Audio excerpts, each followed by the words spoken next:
संधान all Gujarat integrated classroom સેટેલાઇટના માધ્યમથી જોડતી કડી એટલે સંધાન।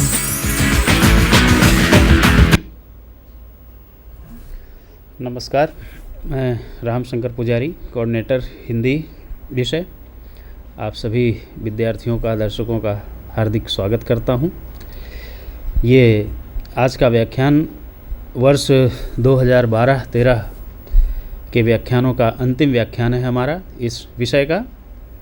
और आज जो है हम हिंदी विषय में हिंदी निबंध साहित्य पर चर्चा करने वाले हैं। और इस विषय पर चर्चा करने के लिए मेरे साथ विद्वान डॉक्टर ओम प्रकाश गुप्ता जी हैं और निबंधों पर आप विस्तार से बात करेंगे। सर, आप निबंधों पर बात करें, चूँकि ये हमारा इस वर्ष का अंतिम व्याख्यान है, तो साल भर में हमने जो भी गतिविधियां की हैं, जो भी व्याख्यान किए हैं, आप जैसे विद्वानों का सहयोग मिला है, इन सब के बारे में थोड़ी सी संक्षिप्त रूपरेखा या थोड़ा सा अपने विद्यार्थियों को बताएं कि साल भर में हमने जो जो भी विषय कवर किए हैं। तो मैं सबसे पहले बता दूं कि वर्ष 2012-13 इस सत्र का प्रारंभ जो है 12 जुलाई 2012 से इस साल हमने किया। पहला व्याख्यान हमारा 12 जुलाई को था और इस साल भर में हमने 31 व्याख्यान किए। 31 व्याख्यानों में 29 व्याख्यान जो है हमारे लाइव रहे और 2 व्याख्यानों में विशेष कारण से हमें सीडी का सहारा लेना पड़ा था। व्याख्यानों का जो आधार बनाया हमने, वो इस बात को ध्यान में रखकर बनाया कि हिंदी विषय का, हिंदी साहित्य का, हिंदी भाषा का कोई भी पहलू, वो चाहे व्याकरण का हो, समीक्षा का हो या विषय का हो, रचनाकारों का हो, रचनाओं का हो, विधाओं का हो, कोई भी चीज़ अछूती न रहे। सबका परिचयात्मक, सबका परिचय हमारे विद्यार्थियों को हो। तो प्राचीन काल को हमने लिया, मध्यकालीन और आधुनिक काल को भी उसके महत्व के आधार पर व्याख्यानों में हमने रखा। व्याख्यानों पर एक दृष्टि डालें अगर, तो हम पाते हैं कि साहित्य के साथ साथ भाषा, व्याकरण और पाश्चात्य समीक्षा को भी हमने कवर करने का प्रयास किया था साल भर में। कविता, कहानी, नाटक, उपन्यास, निबंध, समीक्षा, प्रयोजनमूलक हिंदी, पत्रकारिता, पाश्चात्य समीक्षा, साहित्य और सिनेमा जैसी चीज़ों को भी हमने इन व्याख्यानों में कवर किया साल भर में। विद्यार्थी हर क्षेत्र में सज्जता प्राप्त कर सके, उचित मार्गदर्शन प्राप्त कर सके, यही हमारा प्रयास रहा। इन्हीं चीज़ों को ध्यान में रखकर हमने आयोजन किया था। हिंदी भाषा के संदर्भ में यदि देखें तो इन व्याख्यानों में भाषा का अर्थ, स्वरूप और भाषा का क्या महत्व है जैसे विषयों को हमने कवर किया। भारूपी परिवार, भारतीय आर्य भाषाओं का परिचय दिया।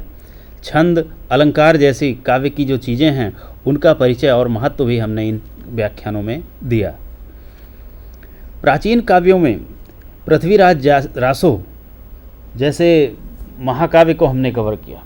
पृथ्वीराज रासो प्राचीन काल का ही महत्वपूर्ण महाकाव्य है और हिंदी साहित्य की भी एक महत्वपूर्ण रचना है, उसका परिचय हमने शुरुआत में दिया। भक्ति काल में आकर के भक्ति काल की जो 4 शाखाएं हैं, उन चारों शाखाओं के प्रतिनिधि कवियों की कविताओं का संपूर्ण रूप से, उनकी संपूर्ण विशेषताओं के साथ विद्यार्थियों को परिचय मिल सके, इसको ध्यान में रखकर हमने उन व्याख्यानों का आयोजन किया। कबीर का काव्यत्व, पद्मावत में विरह वर्णन, तुलसी का लोक संग्रह और कृष्ण भक्ति काव्य, भ्रमर गीत परंपरा जैसी चीज़ों को लेकर भक्ति काल की बातें की। रीतिकाल और रीतिकाल के प्रतिनिधि कवि बिहारी के संदर्भ में रीतिकाल की चर्चा की। आधुनिक युग में, आधुनिक युग का प्रारंभ भारतेंदु युग से होता है, तो भारतेंदु युग की कविता यानी पूर्व छायावादी कविता की विकास यात्रा की हमने यात्रा की। छायावाद के प्रमुख कवियों का परिचय दिया, उनकी उपलब्धियों की चर्चा की। प्रगतिवाद के संदर्भ में नागार्जुन, केदारनाथ और त्रिलोचन जैसे बड़े कवियों को हमने हाईलाइट किया। नई कविता का काव्य सौंदर्य के संदर्भ में नए कवियों को भी हमने इसमें समेटा।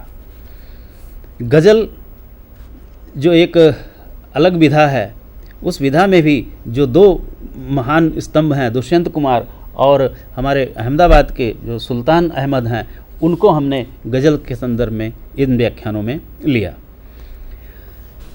इस वर्ष कुछ विशिष्ट रचनाओं को भी हमने केंद्र में रखा, जैसे यशोधरा, द्रौपदी जैसे खंड काव्यों को रखा, अंधा युग गीति नाट्य को रखा, सरोज स्मृति, तुलसीदास और कुकुरमुत्ता जैसी निराला की रचनाओं को हमने व्याख्यानों में समाहित किया। अज्ञेय जैसे एकदम विशिष्ट रचनाकार, नए रचनाकार और उनके उपन्यासों के ऊपर हमने व्याख्यान करवाए।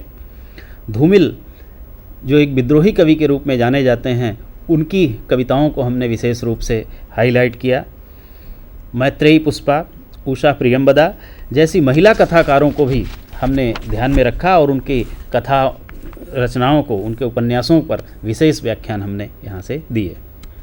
इसके अलावा नाटक, एकांकी, आंचलिकता के संदर्भ में मैला आंचल जैसे उपन्यास की पर व्याख्यान यहाँ से हुआ। और आज का ये व्याख्यान जो है, जो साल भर में हम नहीं छू पाए थे, ऐसी निबंध, उस पर हम ये व्याख्यान लेकर आए हैं। आशा है कि इन व्याख्यानों से विद्यार्थी अवश्य लाभान्वित हुए होंगे। और एक चीज़ और जो मैं कहना चाहूँगा कि इन व्याख्यानों का जो आधार ये हिंदी साहित्य को ही ध्यान में नहीं रखा गया, बल्कि हमने कोशिश ये की है कि गुजरात भर की जितनी भी यूनिवर्सिटियां हैं, जितने भी विश्वविद्यालय हैं, उन सभी विश्वविद्यालयों के सिलेबस में जो हिंदी की रचनाएं चलती हैं, केवल गुजरात यूनिवर्सिटी को केंद्र में नहीं रखा। सौराष्ट्र यूनिवर्सिटी हो, MS यूनिवर्सिटी हो, SP यूनिवर्सिटी हो, या उत्तर गुजरात, दक्षिण गुजरात की कच्छ यूनिवर्सिटी हो, उन सभी यूनिवर्सिटियों के पाठ्यक्रमों को हमने लिया, उनका विश्लेषण किया और सभी को समान रूप से फ़ायदा हो सके। सभी हिंदी के जो रचनाएं इन सिलेबसों में चलती हैं, उन रचनाओं को ध्यान में रखकर हमने इन व्याख्यानों का आयोजन किया था।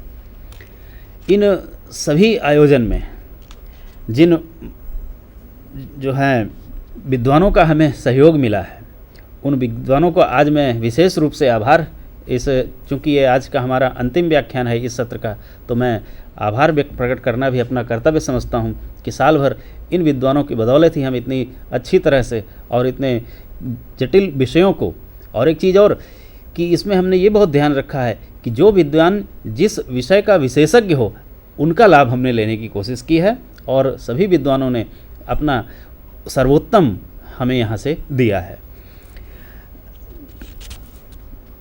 विभिन्न कॉलेजों से विद्वानों को हमने बुलाया, यूनिवर्सिटियों से बुलाया और विद्वान आए।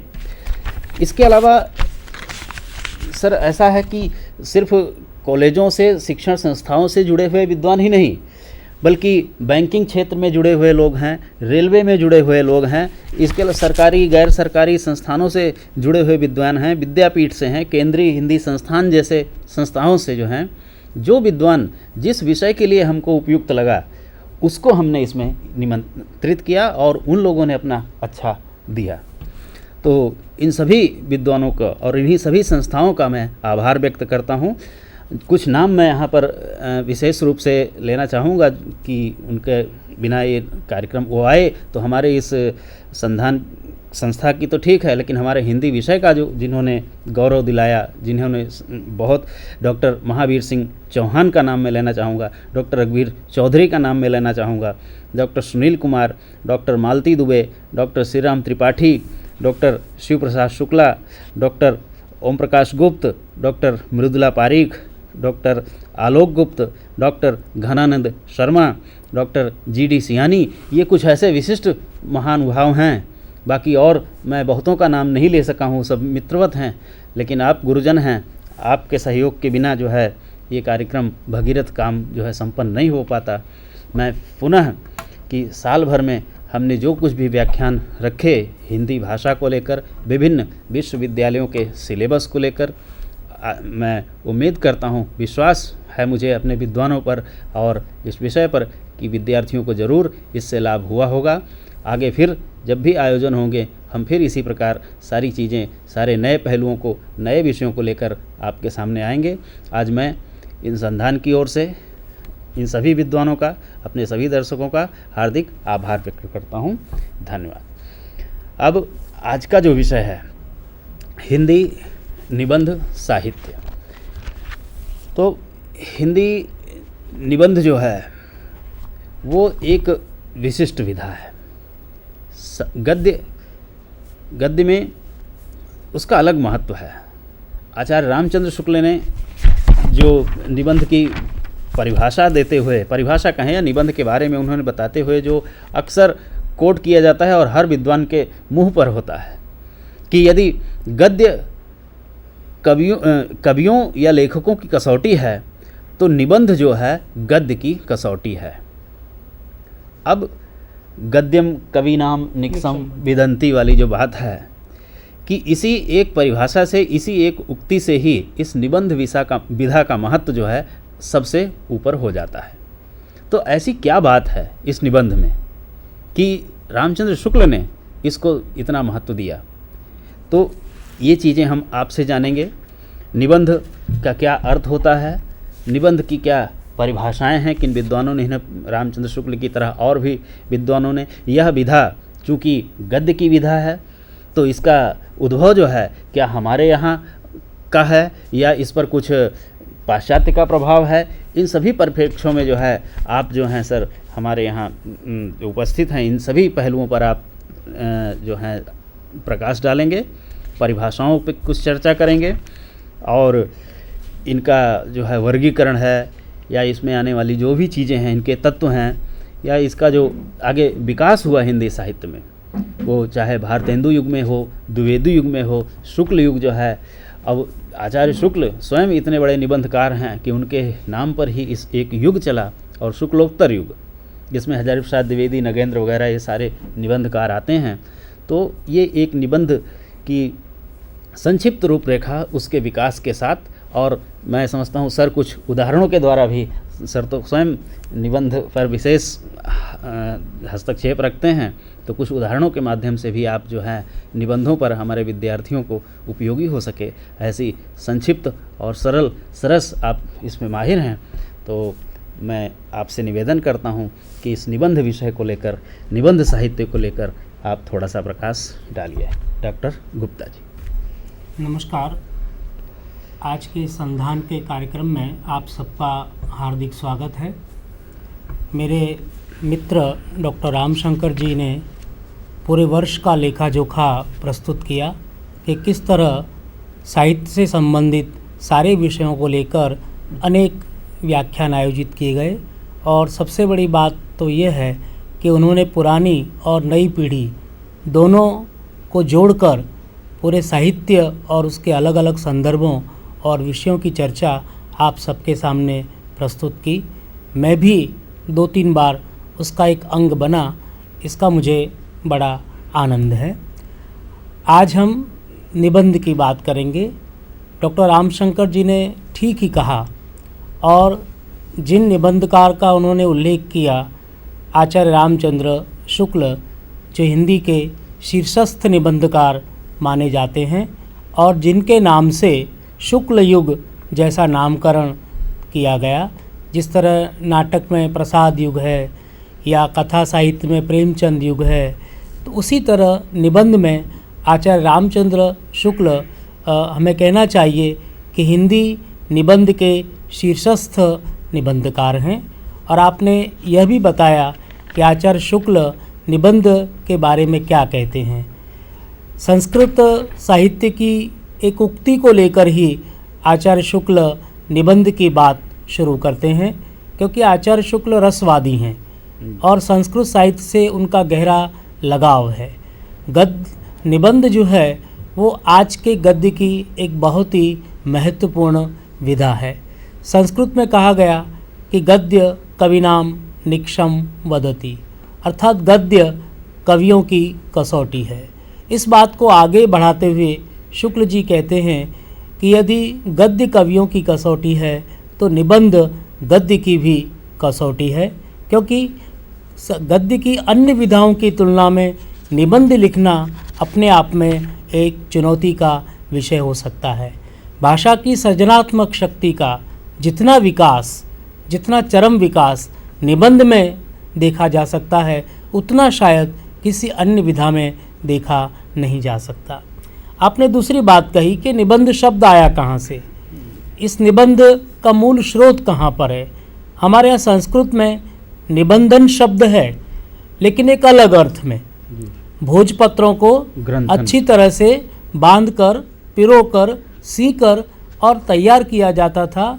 उस एक कलात्मक प्रवृत्ति को निबंधन के रूप में हमारे यहाँ जाना जाता था। लेकिन आज का जो हमारा निबंध शब्द है वह उससे एक अलग अर्थ संप्रेषित करता है।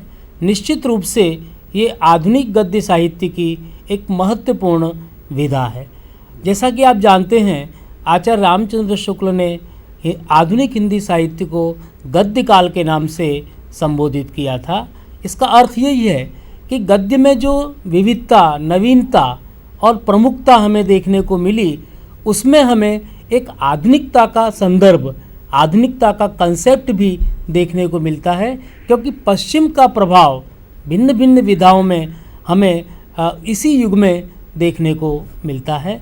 हमारा निबंध शब्द भी, जैसे उपन्यास शब्द है या जैसे कहानी शब्द है, वह पश्चिम की देन है। उसी तरह हमारा आज का जो निबंध शब्द है वह पश्चिम की देन माना जा सकता है। पश्चिम में निबंध के लिए ऐसे शब्द का प्रयोग किया जाता है, लेकिन ये ऐसे शब्द मूलतः फ्रेंच भाषा के एसाई पर से बना है। ASSAI, एसाई पर से ऐसे शब्द की रचना हुई है। फ्रेंच भाषा में एक बहुत बड़े निबंधकार हो गए जिनका नाम था माइकल मोंटेन। लगभग 1580 के आसपास उन्होंने निबंध लेखन की शुरुआत की और निबंध विधा का आरंभ हम वहीं से मान सकते हैं। फ्रेंच भाषा में